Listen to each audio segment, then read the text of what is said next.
Hello, everybody, and welcome to this week's episode of Madeleine Interviews Artists. Today, I am joined with what I would describe as the Clark Kent of the music industry. He has two. Oh, also, actually, what are your pronouns, by the way, before I See go? him. He, him, okay. He has so many different facets. Classical piano under the name Christian Blandford and cunty pop experimental Charlie XCX inspired songs under the name Cheech. I think he is absolutely amazing. So, how would you describe your music to everyone? I know I just gave a little bit of an overview there, but yeah, how would you describe your music to anyone that has never heard of you? That's all good. I mean, I think I'm learning every day, and my style is continuously it's developing all the time. I think in terms of the more modern electronic stuff that I've been doing, I'm really inspired by the queer dance floor. Sort of if you've got a DJ playing electronic set, and I think the type of audience, I'd say the more queer that it is, that's the kind of direction that I take. I think you can actually hear in electronic music, like if you listen like to, let's say, Vroom Vroom by Charlie XCX compared to, I don't know, some house music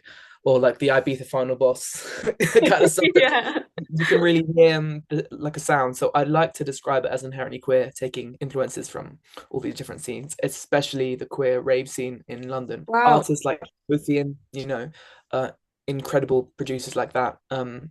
But to put it more simply, yeah, I love sort of fruity music that makes you move, that makes you feel hot, that makes you feel beautiful. That's kind of what I've been trying to produce. I mean, there's only one song released under this persona so far, under this art, this new branch that I've been doing. So let's just see where it goes. And with the other classical stuff, I'd say I really like to have music that feels sort of live, somewhat unstructured, almost like an improvisation. Very much Rachmaninoff, Scriabin influences. It's almost like listening to a story, quite beautiful, nicely voiced extensions and things like that. Basically, an impressive performance that's very dynamic. I think I would describe it. I would agree with that. And it was funny when you were explaining sort of your two different genres. There's actually like so much emotional crossover, I just realized, of your two. Yeah, just sort of the way you approach, I guess, composing. So I think what I would really want to know is your kind of journey. Did you start off doing a lot of classical music and then sort of moved into more electronic music? Yeah, how did you get started in all of this? Sort of started playing piano when I was around 6. I had a good ear. I sort of, after a while, I could play pretty much what I heard. My teacher really wasn't a fan. He was, because he would give me stuff to learn and I wouldn't learn it. I'd be lazy and I'd lose the music and I'd go off and learn stuff on my own. And he was like, okay, this is cool, but like, I've given you stuff to learn. Why aren't you learning it? And it was quite frustrating at the start. But yeah, I just carried on playing. And then I went to secondary school. I was sort of playing the sort of four chord Ludovico Einaudi stuff, and I think I saw a video of Moonlight Sonata third movement. You know the whole. Yeah, yeah. Of course, you know it. You're an amazing musician. Not to. I thought I said I want to learn this piece, so I sat down and I just found the MIDI file online, and I just kind of used that and a combination of the sheet music to memorize the notes. Oh, wow. And I said, I want to perform this in front of my school. And I did. It wasn't the best, but I was around 15. Then it went on we were in an airport in Geneva in Switzerland with my dad. And he said, he just got his phone out. He just said, right, go and play. It'll be so fun. Like, go do it. And I was like really nervous. I was like, this is not the people are trying to chill, have a coffee right before they, get on the plane. They do not want to hear some intense. But then I sat down, I played that, and I played Rachmaninoff Prelude that I'd also learned the same way, the C sharp minor one. And it actually ended up getting 30 million views on Facebook. What? And No it way. was on Lad Bible, it was on YouTube, it was on Reddit, it was everywhere. You might have seen it years ago. Oh, Yeah, it yeah. was crazy. And that was sort of that made that prior to that I didn't really have much confidence. And I think that moment it was really, if you search up the guy who surprised everyone at the airport piano or something on, you can see little chubby 15-year-old me at the start. Oh. People think it's fake, but it's not. Anyway, back to the journey part. The having a viral video like that really gave me some more confidence because you get messages every day and Mm. things like that. I've been doing a few other things too, which involve programming and computer stuff. I don't know if you know this, but I was also very interested in video game design. I Oh, don't know if wow. you know that, but I was sort of writing music for the games. I realized that I had a real passion for producing music and composing music. So I was starting to write music for the games, and the games started doing well. And I thought, I think film scoring is something that I'm really interested in. So I went to uni and I trained as a film composer, and I scored some short films and things like that. Every time I'd come back on the weekend, like or if I was going clubbing with friends, it's like a queer rave. I was so inspired by like that pounding kick drum and that weird sort of organic synthesis that you hear in that sort of music. And I just thought over the last 2 or 3 years, I just thought I really want to get obsessed with this. And I started using Serum and all these synthesizers and Logic, just learning how to sort of create synths and sounds, how to produce vocals and stuff like that. I think it's quite a difficult question to answer quickly. I've been yapping on for quite a while because I'm sort of interested in so many things, you see. I think I'm going to focus on in terms of the sort of rave, the electronic music. Yeah, it sort of stemmed from originally being interested in classical piano and then production and then going to queer raves and hearing music from that sort of scene. Yeah, that was pretty much how it came about. How do you see yourself progressing then in terms of your career? Do you think you're going to focus on the kind of more electronic stuff, or is the two, they always exist in parallel? You can't have one without the other. They will definitely exist in parallel. I love to combine them. I don't know if you remember in the Ticket song. Oh yeah, you got the piano That bit. little, Yeah. yeah, that's actually the whole those two chords there, right? That is actually. Have you listened to much Scriabin? I don't know if No. you should listen to some of his piano etudes. They're incredible. But there's a chord called the Mystic chord that I think Duke Ellington used quite a lot. This is an example of the two crossing over, right? Uh, can you hear this piano? So that's the Mystic chord. Um, that was in a lot of experimental piano music and just music in general. And I use that in my cunty queer rave song. Oh And my gosh. so that was sort of, and of course it was kind of like sped up and more rhythmic. That's that. I probably didn't answer your question. I think I went on a bit of a tangent there. So what was the question again? I learnt so much from that short little snippet there. That's so cool. I mean, it doesn't like that piano bit in Ticket. I've listened to Ticket so many times, by the way. Like, I am like actually addicted to that song. It's That's so got, funny. it's so, I don't know what it is. It's just like, it's like ASMR in a weird Really? way because it's so percussive, it's so rhythmic, Mm. and it just makes you feel like a bad bitch. Like It when makes you feel hot, yeah, doesn't it? it really does. Like when you're in the car and Yeah, you're driving and you got that song on and it's yeah. like and it comes on, it's like crave me, fund me, see me, get me. And I'm like, yeah, actually crave me, yeah. Yeah, it's so funny because there's some parts of the lyricism there that is quite accessible, and some parts that aren't. Lots of it is very much queer cut, like gay men culture. The whole sort of 100 otters. Oh yeah. The Trying to whole hug thing is, my friend. yeah, yeah. It's I don't know if you know the different, but you have like twinks and otters and bears and whatever. And the idea was I have numerous moments when I was like freshly 18, going into these spaces with like 10, 15 years older men, just sort of like, being quite touchy and quite pervy when you're trying to Yeah. order something. And I mean, it's actually, I mean, it's nice to feel wanted, but it's not the nicest feeling to be sort of touched when you don't want to be. No, no, And, and, especially by and a lot older. yeah, yeah, and I think it's not, I thought I want to take that feeling and just make myself feel hot. Like, that's what the lyrics are.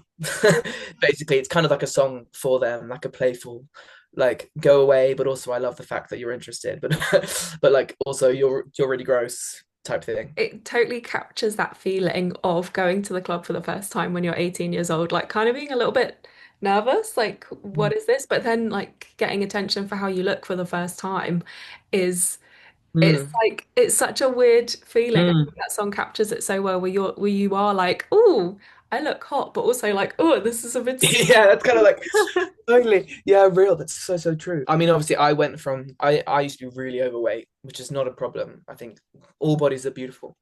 And I also think for me, it was becoming a point of like a medical problem when I was like a teenager. So I right. suddenly Okay. lost a lot of weight. And all this attention was so new because even in my late teenage years, I was still very big. Also, really interesting that I only really got attention when I had lost the weight. It just kind of shows what society standards are, you could say.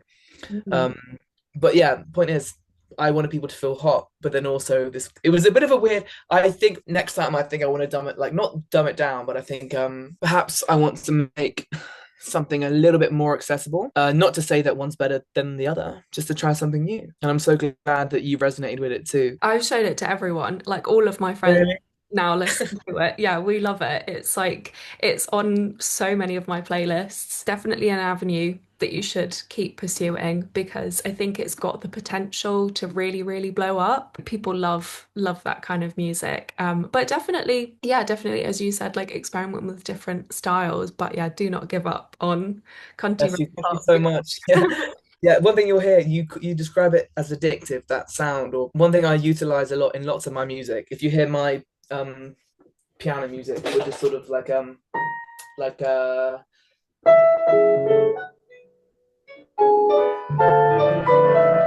the idea of having two rhythms at once. So Right, yeah. having, do you see what I mean? So Mm. I'm sure you've seen, like, I'm sure you use it in your music too. So the right hand having this, and then in this hand.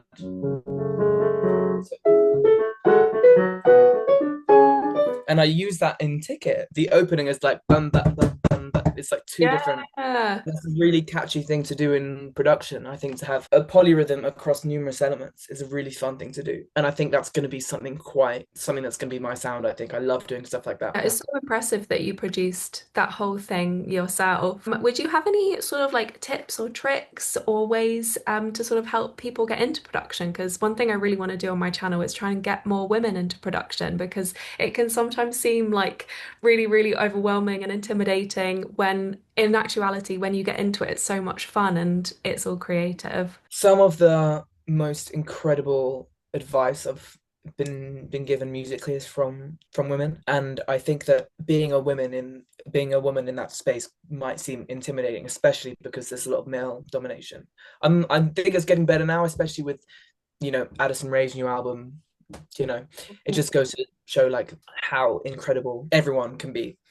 And I think, yeah, I just think really trust your own instincts and trust your own taste. If one random man says to you, "Oh, I think like that should be sidechained a bit better," don't just be like, "Oh, okay, okay," because I know how easy that is. Trust your own taste. Billie Eilish's brother said this. It's your biggest defense. Like, really trust. Obviously, learn and get better, but sometimes I think to really go out there and just have your own taste and go for what you think it's really important. What is in the works at the moment for you?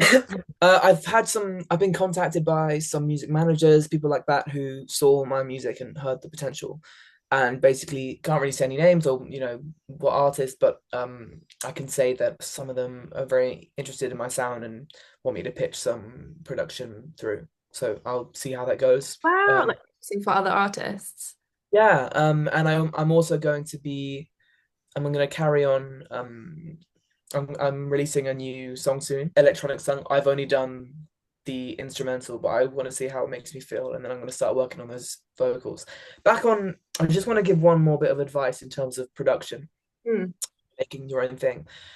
I think one of the biggest things that I learned, I'm sure you definitely found this out too, because you're an incredible producer yourself, is, I mean, it's a fact, is when you have different elements to really create space between them. So it's like everything I put in has a place. Hmm. Does that make sense? So Hmm. it's like I'm hearing all the different layers. Sometimes there might be competing frequencies between this, but this is more the case with the electronic music, I would say. And I recently got this plugin called Track Spacer. Let me tell you, it's an incredible piece of kit. It's not too expensive. What it does is it dynamically carves the frequency out of a signal. So let's say if you've got an electronic instrumental or synth and you're trying to put vocals on it, it just feels like they're kind of clashing. And then you try like another synth and it works better. But one thing you can do is use this plugin called Track Spacer. And I'm not paid, I promise. I just think it's great. Which real time live carves the frequencies out of your sound of something else. So it will carve the frequencies of your vocals. And you don't want to go too much because you kind of want that sort of, it's a balance, right? I tend to keep it around 5 to 10%. And I think just having the balance between the different elements is a really good way to make things sound like a professional, especially with like kick and bass and vocals and synth and all these things. Oh So wow. yeah, I would say really think about creating space between different elements and making sure that everything fits like a jigsaw. Yeah, it's a hard balance, isn't it, sometimes with production because there's such a fine line between a full sound that's really exciting and then too much. I don't know if you find that, but I sometimes get stuck on that sometimes with my production a bit, and I need to take like a lot of breaks from listening Yes, and then come back. so true. Do you find that the breaks help you? Yeah, So definitely. good, right? It's Yeah. like hearing them, like, honestly, I'll work on something through the night and I would have forgotten it the next morning. And when I have the fresh ears and the next day, like go on a walk and come back, like Mm. it's the way that you learn so much from that. Oh, also, weirdly, you've seen the whole slowed and reverb thing that everyone does with like sped up audio that goes viral on TikTok. Yeah. I'd argue there's a reason for that because obviously everything's made from harmonics. We get used to the certain frequencies and sounds, and try listening to one of your songs sped up or slowed down. On if you use Audacity or go to the speed section, just speed it up by like 5%. It lets you hear it with some fresh ears. Obviously, you might sound a bit like a chipmunk, but or like a demon. But I think just slowing it down or speeding up lets you hear and be like, hear problems that you didn't really hear before, or hear from helps you hear from fresher ears. It's really, really, really interesting, and I do that with all my work. Have you ever found that something has sounded like better for you, slightly slowed down or sped up? Yes, totally. I was working with an artist. I'm working with a French girl right now. Wonderful. I don't know if you've heard of the band called La Femme. It's a French band, very successful band, and she was one of the lead singers, Izula. She's an incredible artist, and we met on the streets of Spain one time. We became friends, and I'm now a go-to keyboard player. But I'm working on a production for one of her songs now. Wow. When I sent the first draft in, and just for fun, I sent the sped up version too. And she was like, I prefer the sped up one. It's way more catchy. And I was like, me too. Like, so just weird stuff like that. So yes, I have found that to be the case. How do you see yourself and your career going? Do you see yourself doing a mixture of, writing and producing for other artists, or are you going to be the main artist selling out the O2 and Wembley? Because I totally think you should. It's so fun. I think it's hard to say because I'm gonna carry on making. I'm never gonna stop making, whether it be for myself, for other people. And I think I really see myself. What I think is likely to happen is I'm gonna have one of these electronic songs that's super sassy and fun go viral somewhere. I think that might happen. And Hmm. then I think people are gonna look into my history and into my backstory with piano. And then I think what will be my unique selling point is the fact that I can play sort of insane like crazy piano stuff. And I think combining the two live would be a really like unique selling point. And I think I'll also be producing for other artists. I've got to see how that goes. I recently I went and traveled Australia in the past year um, with some money I had saved, and also you know from a gift from my wonderful godmother who helped me out with it. It was incredible, and I used all my money. So now I have like maybe like 70 quid to my name right now. Obviously, I still live with my parents, and they are very supportive with lots of things. And there's a huge privilege that comes with that too, because so many people wouldn't be able to have the privilege to do what I do and have the freedom and the facilities to do what I do. So I think I'm very lucky about that.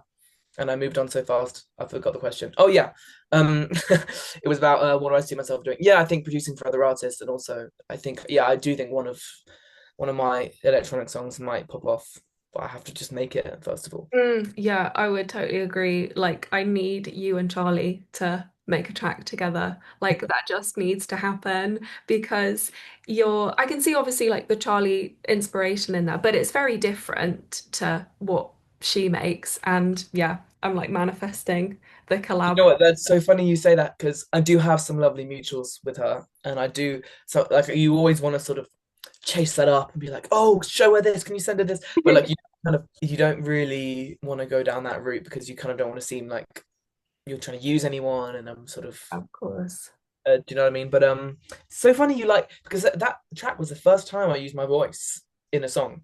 In Yeah, a of I course. sort of thought I just want to talk. Like, I'm not the best belter or singer like you are. You have most incredible range. I'm not really a singer. So I just thought, why don't I talk sassily in beat and sound gay and fun?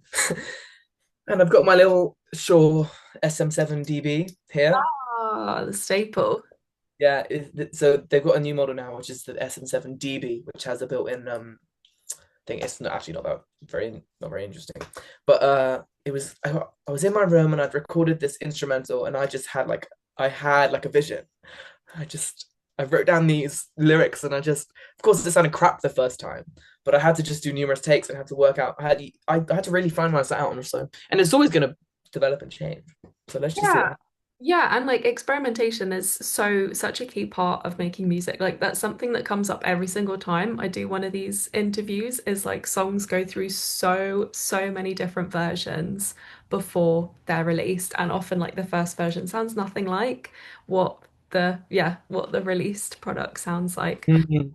But yeah, what's your so this next song, next electronic key song you're working on, are we allowed to know the name of it? Yeah, I was thinking of something a bit less specific, a lot more vague. So vague things can actually be more relatable to more people sometimes, rather than being like, oh, I saw John the barber and he cut my hair really well, and then I went and had pie at home with my mum. Like lyrics like that resonate with less people compared to being like, I don't know, body is tea, all eyes on me, something like that. And I think that's the approach I'm going to take, something like that. Something really simple, but also kind of very similar to the first song, but more accessible, just for fun. Yeah, and I think it's going to be, yeah, it's going to have sort of, I've made a synth in Serum. I don't know if you ever use Serum. I haven't actually, no. Loads of hyperpop uh, producers use. It's a form of subtractive synthesis. So you start with a really bright saw wave, and then you basically refine it down with filtering and effects, and you make a sound that you really like. And I think there's this weird impression that electronic music is sort of less interesting than orchestral, and you can get an incredible organic sound with a synth. If you listen to Addison Rae's new album, I don't know if you've heard that.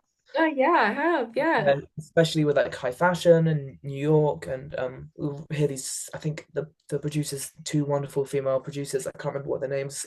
Luca Close. I can't pronounce it. It's really bad that I should know their names.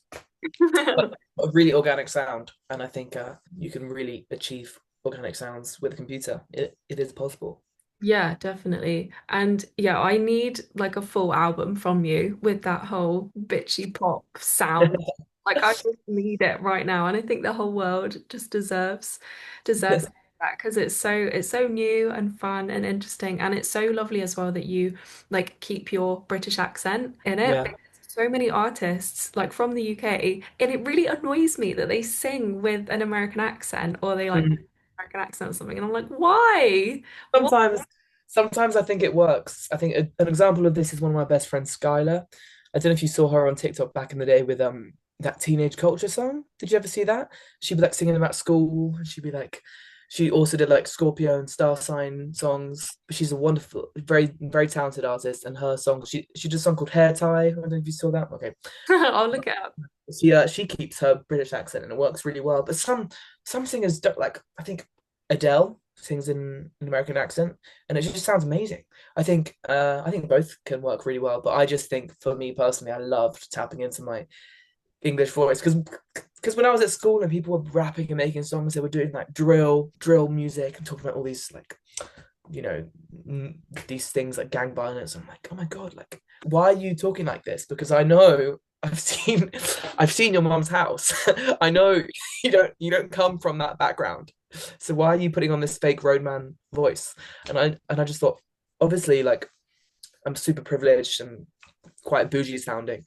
Why not tap into that, into the music? Yeah, it just adds to like how addictive I think. Yeah, that's what Charlie did too, and Shy Girl as well. Yeah, no, it sounds so wonderful. In terms of like your film music side then, have you got any projects coming up for that? Are you making any more games? Yeah, the games. I released a game on Steam called The Designer's Curse, which was a horror game that did really well. Wow. Um, and also I released the second one, which took me years, like all the way through uni and A levels and GCSEs. It took me years, and I've just put it up for sale now. So it's the chapter two. It's got some music by me and also the composer by a game called Amnesia: The Dark Descent, which is like a horror game that was really big in 2010. I don't know if you've heard of like PewDiePie. Oh But yeah, yeah. in terms of games, I've got this horror games out there, but I think film stuff, not much. I really want more. Like, I think I'm gonna try and get on a master's at National Film and Television School. Oh wow. I think I've tried twos in a row, and I've got really close. I think I got on the reserve list. Yeah, I got on the reserve spot, but I haven't quite got in fully yet, unfortunately. So I think I might apply again because it's just a really difficult industry to get into. Yeah, so not actually much is going on with that. I mean, there's a short film. I think somebody's messaged me recently, but I don't know much about it. So watch this space, I guess. I mean, you're so incredibly multi-talented. I can't believe that you do all of these different things. But yeah, from everyone I've spoken to, like doing these interviews as well with other artists that are also like actors and dancers and performers in that sense, like the film industry, it seems like it's the most gatekeepy out of all of It's it. so gatekeepy, Madeleine. I mean, just to respond with you saying that I'm multi-talented, I think I'm just Madeleine. I think I'm just a bit autistic. Like, genuinely, I think maybe that's just how it is. Like, maybe I'm just a bit on the spectrum. I mean, I've never been diagnosed, but like, I'm interested in so many different things that it's getting a bit sus at this point. And also, it's just through strenuous work, like an obsession. I'm an obsessive person. If something interests me, I'm just like, what makes it so good and why? Hmm. Same with game design, with music. When I listen to Rachmaninoff, and all I'd be like, what is making this so good? Hmm. And I think that's kind of what led to it. Yeah, no, it's so exciting and you're so young as well. Like I can't wait to see everything that happens in your wonderful career. So to round off this incredibly informative interview, if you had to give one piece of advice to anyone kind of starting out in the composition film industry, what would you give them? Damn. I would say do lots of things. Trust your own taste, like I said before. Just because someone else told you to do it one way doesn't mean that's the way to do it. Mm. As long as you keep trying, that's the most important thing. Just like keep having a go and like experimenting. That is just like and if you really have that inner feeling where you've seen something successful and you think, I want to do something like that, and you feel it with your whole being, like I want to do something like that. Not many people actually have that. Tap into it and really give it a go, no matter who says what. Like you can't do this, you're too dumb, you're like you can't, just don't listen to that. Just give it a go. If you feel that urge to try something out, there's literally no downside in not doing it. You know what I mean? That is beautiful. Cool. So where can everyone find you on social media and streaming platforms? My TikTok is Cheech with two eyes, Chiich. You can see a bunch of crazy piano covers on there and music. And then streaming platforms is the same name for the electronic music. And for the classical stuff, it's Christian, like the religion. Um, and then Blandford. Bland, as in food that's got no taste. Ford, like Christian Blandford, yeah. And you can find my piano music on there. And I also have a piano Instagram called Blanners underscore piano, which I should probably change the name of, which is just like a journal where I post, if I'm learning classical pieces like Liszt or Ravel or whatever I'm learning, just post updates on there.